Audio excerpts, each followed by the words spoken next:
नमस्कार मु जगदीश आपणक ପାଇଁ ନେଇକି ଆସିଛି ଆଜି ସକାଳର କେତୋଟି ଗୁରୁତ୍ୱପୂର୍ଣ୍ଣ ଖବର ସେଥିପାଇଁ ଭିଡିଓଟିକୁ ଶେଷ ପର୍ଯ୍ୟନ୍ତ ଦେଖିବାକୁ ମୋର ଅନୁରୋଧ। ଚାଲନ୍ତୁ ଆଜି ସକାଳର ଖବର ଉପରେ ନଜର ପକାଇବା। ଆଜିର ପ୍ରଥମ ଖବର ଓଡ଼ିଶାରେ ପ୍ରତିଷ୍ଠା ହେବ 2ଟି ସେମିକଣ୍ଡକ୍ଟର ମ୍ୟାନୁଫ୍ୟାକ୍ଚରିଂ ୟୁନିଟ୍। କେନ୍ଦ୍ର କ୍ୟାବିନେଟ୍ ଅନୁମୋଦନ ନେଇ କେନ୍ଦ୍ରମନ୍ତ୍ରୀ ଅଶ୍ୱିନୀ ବୈଷ୍ଣବ ଦେଲେ ସୂଚନା। ସାରା ଦେଶରେ ଆଉ 4ଟି ସେମିକଣ୍ଡକ୍ଟର ୟୁନିଟ୍ ପାଇଁ ମଞ୍ଜୁରୀ ମିଳିଛି। କେନ୍ଦ୍ରମନ୍ତ୍ରୀ ଅଶ୍ୱିନୀ ବୈଷ୍ଣବ ମଙ୍ଗଳବାର ଏକ ବଡ଼ ସୂଚନା ଦେଇଛନ୍ତି ଏବଂ ଓଡ଼ିଶାରେ 2ଟି ସେମିକଣ୍ଡକ୍ଟର ମ୍ୟାନୁଫ୍ୟାକ୍ଚରିଂ ୟୁନିଟ୍ ପ୍ରତିଷ୍ଠା ନେଇ କେନ୍ଦ୍ର କ୍ୟାବିନେଟ୍ ଅନୁମୋଦନ ପରେ କେନ୍ଦ୍ରମନ୍ତ୍ରୀ ବୈଷ୍ଣବ ଏହି କଥା କହିଥିଲେ। ଏପରି ଦେଶରେ ଆଉ 4ଟି ସେମିକଣ୍ଡକ୍ଟର ୟୁନିଟ୍ ପ୍ରତିଷ୍ଠା ନେଇ କେନ୍ଦ୍ର କ୍ୟାବିନେଟ୍ ମଞ୍ଜୁରୀ ମିଳିଥିବା ବେଳେ ପଞ୍ଜାବ ଓ ଆନ୍ଧ୍ରପ୍ରଦେଶରେ ଆଉ 2ଟି ସେମିକଣ୍ଡକ୍ଟର ୟୁନିଟ୍ ପ୍ରତିଷ୍ଠା ହେବ। ଏହି 4ଟି ନୂଆ ସେମିକଣ୍ଡକ୍ଟର ୟୁନିଟ୍ ପାଇଁ 4,600 କୋଟି ଟଙ୍କା ବ୍ୟୟ କରାଯିବ ବୋଲି ମନ୍ତ୍ରୀ କହିବା ସହିତ ପ୍ରକାଶ ଥାଉ କି ଗତ ମଙ୍ଗଳବାର ପ୍ରଧାନମନ୍ତ୍ରୀ ନରେନ୍ଦ୍ର ମୋଦିଙ୍କ ଅଧ୍ୟକ୍ଷତାରେ ଅନୁଷ୍ଠିତ କେନ୍ଦ୍ର କ୍ୟାବିନେଟ୍ ବୈଠକରେ ଦେଶର ବିକାଶକୁ ବୃଦ୍ଧି କରିବା ପାଇଁ 18,541 କୋଟି ଟଙ୍କାର ପ୍ରକଳ୍ପକୁ ମଞ୍ଜୁରୀ ଦିଆଯାଇଛି। ଭାରତ ସେମିକଣ୍ଡକ୍ଟର ମିଶନ ଅଧୀନରେ କ୍ୟାବିନେଟ୍ 4ଟି ନୂଆ ସେମିକଣ୍ଡକ୍ଟର ପ୍ରକଳ୍ପକୁ ଅନୁମୋଦନ କରିଛନ୍ତି। ଏହି ପ୍ରକଳ୍ପଗୁଡ଼ିକ ପାଇଁ ମୋଟ 4,594 କୋଟି ଟଙ୍କା ଖର୍ଚ୍ଚ ହେବାକୁ ଥିବାବେଳେ ଏହି ପ୍ରକଳ୍ପଗୁଡ଼ିକ ଓଡ଼ିଶା, ପଞ୍ଜାବ ଓ ଆନ୍ଧ୍ରପ୍ରଦେଶରେ ପ୍ରତିଷ୍ଠା କରାଯିବ। ଏହି ନିବେଶ ଭାରତର ସେମିକଣ୍ଡକ୍ଟର ଇଲେକ୍ଟ୍ରୋନିକ୍ସକୁ ସୁଦୃଢ଼ କରିବ ଏବଂ ଇଲେକ୍ଟ୍ରୋନିକ୍ସ ଉତ୍ପାଦନ କ୍ଷେତ୍ରରେ ସୁଦୃଢ଼ କରିବ ବୋଲି ସୂଚନା ଆସିଛି। ଚାଲନ୍ତୁ ନଜର ପକାଇବା ପରବର୍ତ୍ତୀ ଖବର ଉପରେ। ଆଜିଠାରୁ ରାଜ୍ୟରେ ପ୍ରବଳ ବର୍ଷା ସମ୍ଭାବନା। କୋରାପୁଟ ଓ ମାଲକାନଗିରିରେ ପ୍ରବଳ ବର୍ଷା ହେବାର ସମ୍ଭାବନା ରହିଥିବା ବେଳେ ଦକ୍ଷିଣ ଓଡ଼ିଶାର ଅଧିକାଂଶ ସ୍ଥାନରେ ଭାରୀ ବର୍ଷା ହେବ ବୋଲି ପାଣିପାଗ ବିଭାଗ ପକ୍ଷରୁ ପୂର୍ବାନୁମାନ କରିଛି। ଆଜି ଉତ୍ତର ପଶ୍ଚିମ ଓ ପଶ୍ଚିମ କେନ୍ଦ୍ରୀୟ ବଙ୍ଗୋପସାଗରରେ ଲଘୁଚାପ ସୃଷ୍ଟି ହୋଇପାରେ ଏବଂ ଏହା ପ୍ରଭାବରେ ଆହୁରି ବର୍ଷିବ। ମାଲକାନଗିରି ଓ କୋରାପୁଟରେ ପ୍ରବଳରୁ ଅତି ପ୍ରବଳ ବର୍ଷା ହୋଇପାରେ ଏବଂ ନବରଙ୍ଗପୁର, ନୂଆପଡ଼ା, କଳାହାଣ୍ଡି, ରାୟଗଡ଼ା, ଗଜପତି ଓ ଗଞ୍ଜାମରେ ଭାରୀ ବର୍ଷା ହେବ। ଉପକୂଳ ଓଡ଼ିଶାରେ ଓ ଆଭ୍ୟନ୍ତରୀଣ ଓଡ଼ିଶାର ବିଭିନ୍ନ ସ୍ଥାନରେ ଘଡ଼ଘଡ଼ି ସହ ବର୍ଷା ହୋଇପାରେ ଏବଂ 14 ତାରିଖରେ ମାଲକାନଗିରି, କୋରାପୁଟ, ନବରଙ୍ଗପୁର ପ୍ରବଳ ବର୍ଷା ଆଶଙ୍କା ରହିଥିବା ବେଳେ ଉତ୍ତର ଓଡ଼ିଶା ଓ ଦକ୍ଷିଣ ଓଡ଼ିଶାରେ କିଛି ସ୍ଥାନରେ ପ୍ରବଳରୁ ଅତି ପ୍ରବଳ ବର୍ଷା ହୋଇପାରେ। 15 ତାରିଖରେ ବି ଦକ୍ଷିଣ ଓଡ଼ିଶାରେ ଅଧିକ ବର୍ଷା ହୋଇପାରେ ଏବଂ ସୋମବାର ଦାରିଙ୍ଗବାଡ଼ିରେ 12 ମିଲିମିଟର ବର୍ଷା ହୋଇଛି। ଭୁବନେଶ୍ୱରରେ 9.4 ଓ ପାରଳାଖେମୁଣ୍ଡିରେ 8 ମିଲିମିଟର ବର୍ଷା ରେକର୍ଡ ହୋଇଛି ବୋଲି ସୂଚନା ଆସିଛି। ଚାଲନ୍ତୁ ନଜର ପକାଇବା ପରବର୍ତ୍ତୀ ଖବର ଉପରେ। ରାଜ୍ୟ ସରକାର ଅନୁସୂଚିତ ଜାତିକୁ ଶବ୍ଦକୁ ଗୁରୁତ୍ୱ ଦେଇଛନ୍ତି। ହରିଜନ ଶବ୍ଦ ବଦଳରେ ଅନୁସୂଚିତ ଜାତି ଶବ୍ଦ ବ୍ୟବହାର କରିବା ନେଇ ଚିଠିରେ ଜାରି କରାଯାଇଥିବା ବେଳେ ଏନେଇ ରାଜ୍ୟ ସରକାରଙ୍କ ଅନୁସୂଚିତ ଜାତି ଓ ଅନୁସୂଚିତ ଜନଜାତି ଉନ୍ନୟନ, ସଂଖ୍ୟାଲଘୁ ଏବଂ ପଛୁଆ ବର୍ଗ କଲ୍ୟାଣ ବିଭାଗ ପକ୍ଷରୁ ଚିଠି ଜାରି ହୋଇଛି। ମିଳିଥିବା ସୂଚନାଯୋଗ୍ୟ ଯେ ହରିଜନ ଶବ୍ଦକୁ ନେଇ ରାଜ୍ୟର ବିଭିନ୍ନ ସ୍ଥାନରେ ଗଣ୍ଡଗୋଳ ହେଉଥିବା ନଜର ରହିଛି। ଏପରି ହରିଜନ ଶବ୍ଦକୁ ନେଇ ଗୋଷ୍ଠୀ ବିବାଦ, ହିଂସାକାଣ୍ଡ ମଧ୍ୟ ହେଉଛି। ଏହି ଶବ୍ଦ ବ୍ୟବହାରକୁ ନେଇ ମାମଲା ଥାନା ଓ କୋର୍ଟରେ ମଧ୍ୟ ପହଞ୍ଚିଥିବା ବେଳେ କେନ୍ଦ୍ର ସରକାର ହରିଜନ ଶବ୍ଦକୁ ବହୁ ବର୍ଷ ପରେ ରଦ୍ଦ କରିଦେଇଛନ୍ତି। ଧୀରେ ଧୀରେ ଏହି ଶବ୍ଦ ମଧ୍ୟ ତାଙ୍କର ଅସ୍ତିତ୍ୱ ହରାଇ ଅନୁସୂଚିତ ଜନଜାତି ଶବ୍ଦରେ ଲୋକପ୍ରିୟ ବଢ଼ି ଚାଲିବ ବୋଲି ସୂଚନା ଆସିଛି। ଚାଲନ୍ତୁ ନଜର ପକାଇବା ପରବର୍ତ୍ତୀ ଖବର ଉପରେ। ଯେହେତୁ 31 ତାରିଖରେ ହୋଇନପାରେ ଓଟିଇଟି ସାନି ପରୀକ୍ଷା। ଆସନ୍ତା 31 ତାରିଖରେ ପରୀକ୍ଷା କରିବାକୁ ବିଜ୍ଞପ୍ତି ପ୍ରକାଶ କରିଥିଲେ ମାଧ୍ୟମିକ ପରିଷଦ, ତେବେ ପରୀକ୍ଷା ଘୁଞ୍ଚାଇବାକୁ ବୋର୍ଡ ପକ୍ଷରୁ ଗଣଶିକ୍ଷା ବିଭାଗକୁ ଚିଠି କରାଯାଇଛି। କର୍ମଚାରୀ ଅଭାବ ଯୋଗୁଁ ପରୀକ୍ଷା ଘୁଞ୍ଚା ଯାଇଥିବାର ଚର୍ଚ୍ଚା ହେଉଥିବା ବେଳେ ତେବେ ପରୀକ୍ଷା ଘୁଞ୍ଚିବା ସମ୍ପର୍କରେ ସ୍ପଷ୍ଟୀକରଣ ରଖୁନାହାନ୍ତି ବୋର୍ଡ କର୍ତ୍ତୃପକ୍ଷ।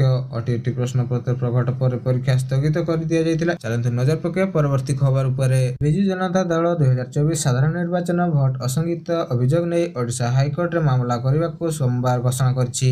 ବିଜେଡି ନେତା ଅମର ପଟ୍ଟନାୟକ କହିଛନ୍ତି ଯେ ପୂର୍ବରୁ ଇସିଆଇର ତଥ୍ୟ ଦେଇଥିଲେ କିନ୍ତୁ ସନ୍ତୋଷଜନକ ଉତ୍ତର ମିଳିନଥିଲା। ତାଙ୍କ କହିବା ଅନୁସାରେ ଭୋଟ ଓ ଗଣତି ସଂଖ୍ୟାର ଅସମ୍ମତି, ବିଧାନସଭା ଲୋକସଭା ଭୋଟ ମେଳ ନଥିବା ଓ ସନ୍ଧ୍ୟା 5ଟା ପରେ ଅସାମାନ୍ୟ ଭୋଟ ପ୍ରତିଶତ ଓ ମୁଖ୍ୟ ଅଭିଯୋଗ ଥିଲା। ବିଜେଡି 100% ଭିଭିପିଏଟି ଯାଞ୍ଚ ଓ ସମ୍ପୂର୍ଣ୍ଣ ନିର୍ବାଚନ ପ୍ରକ୍ରିୟାରେ ଅଡିଟ୍ ଦାବି କରିବା ପରେ ପଟ୍ଟନାୟକ ସମେତ କହିଛନ୍ତି ଯେ ଆବଶ୍ୟକ ହେଲେ ସୁପ୍ରିମକୋର୍ଟ ମଧ୍ୟ ଯିବୁ। ଚାଲନ୍ତୁ ନଜର ପକାଇବା ପରବର୍ତ୍ତୀ ଖବର ଉପରେ। ପାତାଳି ଶ୍ରୀକ୍ଷେତ୍ର ଗସ୍ତରେ ଉପମୁଖ୍ୟମନ୍ତ୍ରୀ ପ୍ରଭାତୀ ପରିଡ଼ା କହିଛନ୍ତି ଯେ ଜିଲ୍ଲାକୁ ପର୍ଯ୍ୟଟନ ହବ୍ କରିବା ପାଇଁ ରାଜ୍ୟ ସରକାର ପଦକ୍ଷେପ ନେଉଛନ୍ତି। ମନ୍ଦିର ମାଳିନୀ, ସୋନପୁର, ମେଟାକାନି, ପାତାଳି ଶ୍ରୀକ୍ଷେତ୍ର ସହିତ ଅନ୍ୟ ସ୍ଥାନୀୟ ଭିତ୍ତିଭୂମି ବିକାଶ କରାଯିବ। ଏହି ଅବସରରେ ଟ୍ରଷ୍ଟ ପକ୍ଷରୁ ମହାପ୍ରଭୁଙ୍କ ମନ୍ଦିର, ରାସ୍ତା, ପାନୀୟ ଜଳ, ବିଶ୍ରାମସ୍ଥଳୀ, ସଂଗ୍ରହାଳୟ, ପୋଲିସ ଷ୍ଟାଣ୍ଡିଂ ସହିତ ବିଭିନ୍ନ ପର୍ଯ୍ୟଟନସ୍ଥଳୀ ବିକାଶ ପାଇଁ ଦାୟିତ୍ୱପତ୍ର ପ୍ରଦାନ କରାଯାଇଛି। ଚାଲନ୍ତୁ ନଜର ପକାଇବା ପରବର୍ତ୍ତୀ ଖବର ଉପରେ। ଚଳିତ ବର୍ଷ ଭୁବନେଶ୍ୱରରେ ମହାତ୍ମା ଗାନ୍ଧୀଙ୍କ ମାର୍ଗରେ ରାଜ୍ୟସ୍ତରୀୟ ସ୍ୱାଧୀନତା ଦିବସ ପ୍ୟାରେଡ୍ ଅନୁଷ୍ଠିତ ହେବ। ଏଥିପାଇଁ ପ୍ୟାରେଡ୍ ଅଭ୍ୟାସ ଆରମ୍ଭ ହୋଇଛି ଏବଂ ମଙ୍ଗଳବାର ମଧ୍ୟ ଅପରାହ୍ନ 2ଟା ଠାରୁ 6ଟା ପର୍ଯ୍ୟନ୍ତ ପ୍ୟାରେଡ୍ ଏବଂ ବୁଧବାର ସକାଳ 6ଟାରୁ 11:30 ଯାଏଁ ପୂର୍ଣ୍ଣ ଅଭ୍ୟାସ ପ୍ୟାରେଡ୍ ଅନୁଷ୍ଠିତ ହେବ। ଏଥିସହିତ ସ୍ୱାଧୀନତା ଦିବସରେ ରାଜ୍ୟସ୍ତରୀୟ ସ୍ୱାଧୀନତା ଦିବସ ପ୍ୟାରେଡ୍ ସକାଳ 6ଟାରୁ ଆରମ୍ଭ ହେବାକୁ ଥିବା ବେଳେ ସର୍ବସାଧାରଣ ସୁଗମନାଗମନ ଓ ପାର୍କ ପାଇଁ କମିଶନରେଟ୍ ପୋଲିସ ପକ୍ଷରୁ ମୋବାଇଲ ଟ୍ରାଫିକ୍ କଟକଣା ଜାରି କରାଯାଇଛି। କଟକଣା ସମୟରେ କୌଣସି ପ୍ରକାର ଭାରୀ ଯାନ ରାମ ମନ୍ଦିର ଏବଂ ରାଜମହଲ ଛକ ପାର୍ଶ୍ୱରୁ ମାଷ୍ଟର କ୍ୟାଣ୍ଟିନ ଛକକୁ ଯିବାକୁ ଦିଆଯିବ ନାହିଁ। କେବଳ 2 ଚକିଆ ତଥା ହାଲୁକା ଯାନ ରାଜମହଲ ଛକରୁ ମାଷ୍ଟର କ୍ୟାଣ୍ଟିନ ଆଡକୁ ଆସିପାରିବ, କିନ୍ତୁ ପିଏମସି ଛକ ଆଡକୁ ଯିବା ଅନୁମତି ନାହିଁ। ଏହାଛଡା ହାଉସିଂ ବୋର୍ଡ ପାର୍ଶ୍ୱରୁ ରବୀନ୍ଦ୍ର ମଣ୍ଡପ ଆଡକୁ ଆସୁଥିବା ଯାନବାହନ ଗୁଡିକ କେଶରୀ ଠାରେ ବାମ ପାର୍ଶ୍ୱରେ ଜେଲରେ ଯିବେ। ଏହିପରି ଏହି ଛକରୁ ପିଏମସି ଛକ ଆଡକୁ ଆସୁଥିବା ଯାନ ଗୁଡିକୁ ସୂଚନା ଭବନ ଗଳି ରାସ୍ତା ଦେଇ ମିଡିଲ ଅତିରିକ୍ତ ପଟୁ ଯିବେ। 120 ବାଟାଲିୟନ ଛକରୁ ରବୀନ୍ଦ୍ର ମଣ୍ଡପ ଆଡକୁ ଆସୁଥିବା ସମସ୍ତ ଯାନବାହନ MLA କଲୋନୀ ରାସ୍ତା ଦେଇ ୟୁନିଟ 4 ମଧ୍ୟରେ ପାର୍ଶ୍ୱକୁ ଯିବେ। ମହାତ୍ମା ଗାନ୍ଧୀ ମାର୍ଗ ସଂଲଗ୍ନ ସମସ୍ତ ଲେନ୍ସ ଓ ବାଇଲେନ୍ ଗୁଡିକର ଯାନବାହନ ଚଳାଚଳ ବନ୍ଦ ରହିବା ସହିତ କେବଳ ପଦଚାରୀମାନେ ଚାଲି ଚାଲି ଯାଇ ଗାନ୍ଧୀ ମାର୍ଗକୁ ଆସିପାରିବେ। ସ୍ୱାଧୀନତା ଦିବସ ଦିନ ପ୍ୟାରେଡ ସରିବା ଯାଏ ପିଏମସି ଛକଠାରୁ ମାଷ୍ଟର କ୍ୟାଣ୍ଟିନ ଛକରେ କୌଣସି ଗ୍ୟାସ ବେଲୁନ ବିକ୍ରି ହୋଇପାରିବ ନାହିଁ। ସେହିପରି ପାର୍କିଂ ପାଇଁ 7ଟି ସ୍ଥାନ ମଧ୍ୟ ନିର୍ଦ୍ଧାରିତ ହୋଇଛି। ରେଳ ଷ୍ଟେସନରେ ପାଖରେ ବିଡିଏ ବସଷ୍ଟାଣ୍ଡ ଏବଂ କଂଗ୍ରେସ ଭବନ ପାଖରେ ଖୋଲା ସ୍ଥାନ। ଚାଲନ୍ତୁ ନଜର ପକାଇବା ପରବର୍ତ୍ତୀ ଖବର ଉପରେ।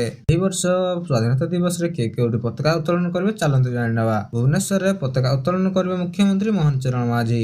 ସେହିପରି କେନ୍ଦୁଝରରେ ଉପମୁଖ୍ୟମନ୍ତ୍ରୀ କନକ ବର୍ଦ୍ଧନ ସିଂଦେଓ, କଟକରେ ଉପମୁଖ୍ୟମନ୍ତ୍ରୀ ପ୍ରଭାତୀ ପରିଡା, ସମ୍ବଲପୁରରେ ସୁରେଶ ପୂଜାରୀ, ବଲାଙ୍ଗୀରରେ ରବି ନାରାୟଣ, କଳାହାଣ୍ଡିରେ ନିତ୍ୟାନନ୍ଦ ଗଣ୍ଡ, କନ୍ଧମାଳରେ କୃଷ୍ଣଚନ୍ଦ୍ର ପାତ୍ର, ପୁରୀରେ ପୃଥ୍ୱୀରାଜ ହରିଚନ୍ଦନ, ସୁନ୍ଦରଗଡ଼ରେ ମୁକେଶ ମହାଲିକ, ଗଜପତିରେ ବିଭୂତି ଭୂଷଣ ଜେନା, ଭଦ୍ରକରେ କୃଷ୍ଣଚନ୍ଦ୍ର ମହାପାତ୍ର, ନବରଙ୍ଗପୁରରେ ଗଣେଶ୍ୱର ରାମ ସିଂଖୁଟିଆ, ସୁବର୍ଣ୍ଣପୁରରେ ସୂର୍ଯ୍ୟବଂଶୀ ସୁରଜ, ଅନୁଗୁଳରେ ପ୍ରତାପ ବଳସାମନ୍ତରାୟ, ରାୟଗଡାରେ ଗୋକୁଳ ନନ୍ଦ ମଲ୍ଲିକ, ମୟୂରଭଞ୍ଜରେ ପତାକା ଉତ୍ତୋଳନ କରିବେ ବୋଲି ସେହିପରି ମୟୂରଭଞ୍ଜରେ ପତାକା ଉତ୍ତୋଳନ କରିବେ ସମ୍ପତ ଚନ୍ଦ୍ର ସ୍ୱାଇଁ। ଚାଲନ୍ତୁ ନଜର ପକାଇବା ପରବର୍ତ୍ତୀ ଖବର ଉପରେ। ଭୁବନେଶ୍ୱରରେ 11 ତାରିଖ ଦିନ ମୁଖ୍ୟମନ୍ତ୍ରୀଙ୍କର 14ତମ ଅଭିଯୋଗ ଶୁଣାଣି ପାଳିତ ଅନୁଷ୍ଠିତ ହୋଇଥିଲା। ମୁଖ୍ୟମନ୍ତ୍ରୀ ମୋହନ ଚରଣ ମାଝୀଙ୍କ ସହ 8 ଜଣ ବରିଷ୍ଠ ମନ୍ତ୍ରୀ ଓ ସଚିବଙ୍କ ଉପସ୍ଥିତ ରହି ପ୍ରଜାଙ୍କ ସମସ୍ୟା ଶୁଣିଥିଲେ ଏବଂ ପୂର୍ବରୁ ସେମାନଙ୍କୁ 13ଟି ପାଳିରେ 12,252ଟି ଅଭିଯୋଗ ଗ୍ରହଣ କରାଯାଇଥିବା ବେଳେ ଯାହାକୁ 10,807ଟି ବା 58% ସମାଧାନ ହୋଇସାରିଛି। 11 ତାରିଖ ମୁଖ୍ୟମନ୍ତ୍ରୀ ପ୍ରଥମ ଦିବ୍ୟାଙ୍ଗ ଓ ଗୁରୁତ୍ୱପୂର୍ଣ୍ଣ ରୋଗୀଙ୍କ ସହିତ ଭେଟ କରିବା ସହିତ ତୁରନ୍ତ ପଦକ୍ଷେପ ପାଇଁ ନିର୍ଦ୍ଦେଶ ଦେଇଥିବା ବେଳେ ପ୍ରକୋଷ୍ଠ ଭିତରେ ଆସିଥିବା ଅଭିଯୋଗ ଗୁଡିକ ସାମ୍ପ୍ରତିକ ସମାଧାନ ପାଇଁ ସମ୍ପର୍କ ବିଭାଗରୁ ନିର୍ଦ୍ଦେଶ ଜାରି କରାଗଲା। ଏହି କାର୍ଯ୍ୟକ୍ରମ ରାଜ୍ୟ ଓ ଜିଲ୍ଲା ସ୍ତରରେ ଚାଲିଥିବାରୁ ବର୍ଷକାଳୀନ ଅନେକ ସମସ୍ୟାର ସମାଧାନ ହେଉଛି।